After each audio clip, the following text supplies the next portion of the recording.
భారతదేశంలో road cum railway bridge అంటే భారతదేశంలో పొడవైన రోడ్డు కమ్ రైల్వే బ్రిడ్జి ఎక్కడుంది అంటాడు.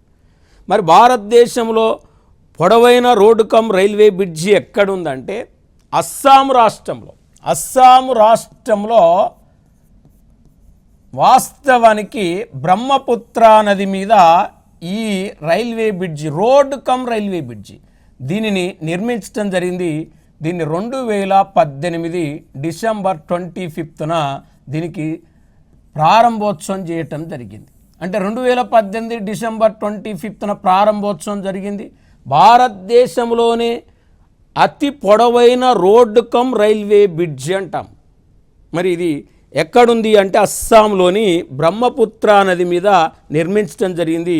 మరి ఇక్కడ భోజీబిల్ బ్రిడ్జిగా మనం బ్రిడ్జిగా దీన్ని చెప్పొచ్చు. ఇది 4.94 కిలోమీటర్లు. మరి 4.94 అంటే 5 కిలోమీటర్లకు తక్కువ 4.94 కిలోమీటర్ల పొడవుతో మన దేశంలోనే అతి పొడవైన రోడ్డు కమ్ రైల్వే బ్రిడ్జిగా దీన్ని చెప్పుకోవచ్చు.